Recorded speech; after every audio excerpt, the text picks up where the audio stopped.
This chapter was horrible, said no one. But in all seriousness, it was a good chapter and not a great one. Because in this chapter the Straw Hats were not running around and there was no cake. And that's bad. Anyway, I'm just kidding around. If I were to rate this chapter from 1 to 10, I would rate it 11. Chapters like these are what define what this story is. My only problem with this chapter is that there were so many things crammed into only one chapter. It would have been great if Oda would have used 5 chapters and go into more details about these things, because everything that did happen in this chapter was great. It's a shame that all this was crammed into only one chapter, so many great characters and storylines. If someone that doesn't read or watch One Piece just showed them this chapter. I read and watch a lot of stories, and it is extremely rare to have this many characters and storylines come together like this, and how they all are affected in the same way. In chapters like these you can see the extent of Oda's abilities as a writer, and it is really a shame that he has so little space to show his abilities. This is what happens when you write a story for the masses. A lot of sacrifices are needed to be made. He spent 20 chapters about the Straw Hats in the woods, but he has to cram all of this greatness into one chapter. The reason for this is that the majority of the audience does read or watch One Piece only because of the main characters, and their understanding of the story is superficial. And if they don't see the main characters every time, they would stop reading the story and the sales would drop, and this is not what the company wants. Or if the story goes a lot deeper and has a lot more layers, or the more arcs or characters the story has, then they will also stop reading. And the funny thing is that they always blame the story and not themselves. It's not that they cannot keep up with the story, but the story has become boring and has plot holes and stuff like this. I said it many times before and I will say it again, that manga is the superior form of storytelling. But one thing that they got it wrong is making their primary demographic children. These stories are so deep and thoughtful and well written. Why they think these stories are for children is beyond me. Just look at Luffy's enemies or friends. Most of them are 50 years old or 70 plus years old. Big Mom is 78 years old, Katakuri is 48 years old, Kaido is around 60 years old.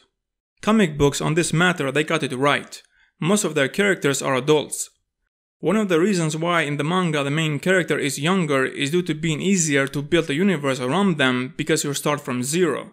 And that's why these stories are so long.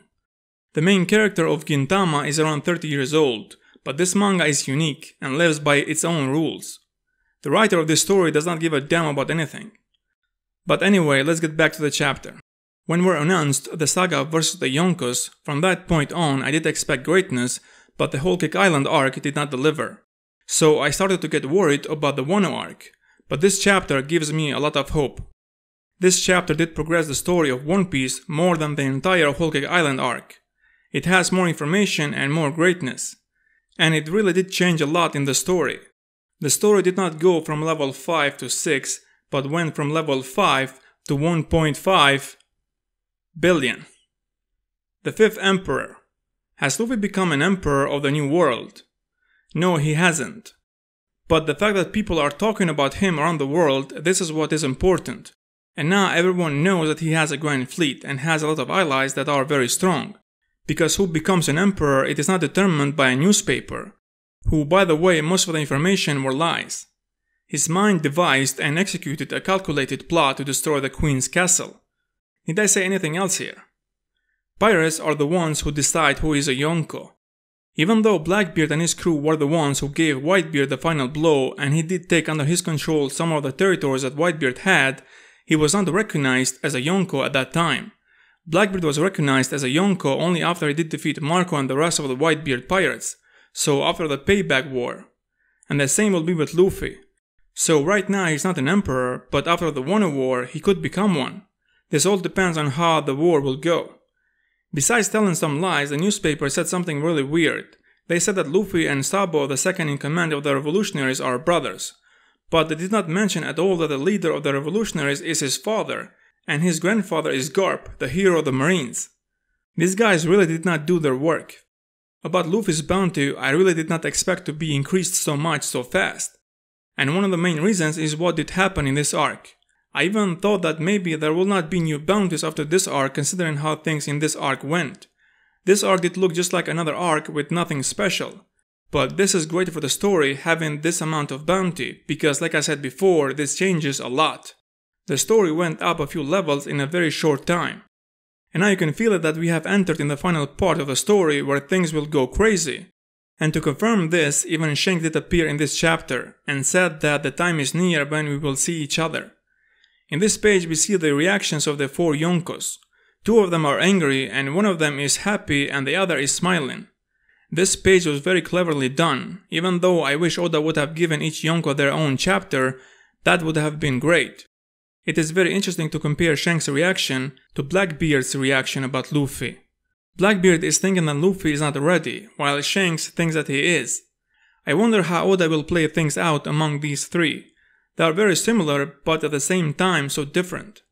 Maybe we will see them in the same arc, but I don't think anything definitive will happen there, because I think all 3 of them will be part of the final arc and they will have a big role to play. Koby and Helmeppo did appear in this chapter. It's been a very long time since we have seen them. So long that Koby became a captain and a hero. It was nice to see him interacting with other characters that we know, because so far in One Piece this rarely happens. It was funny how Rebecca understood that Koby does know Luffy. But the biggest difference now between Luffy and Koby is that Koby is wearing a coat, while Luffy isn't. So Koby is ahead of Luffy now. I did not think that Garp is such a great teacher. Speaking of Garp, it would be great if we see him in the Reverie arc. It would be great to see his reaction to the news of Luffy and dragons as well. And lastly, about the Straw Hats, 2 important things happened in this chapter. Nami and Sanji getting a power-up. We all were waiting to see something new from Sanji in Whole Cake Island arc, but it never happened. But now we will see Sanji wearing that suit in Wano. Try to imagine what Zoro would say when he will see Sanji in that suit, and write it down in the comments. Anyway, what did you guys think about this chapter? Let me know in the comments. Thanks for watching, like and share if you liked this video, and subscribe for more One Piece videos.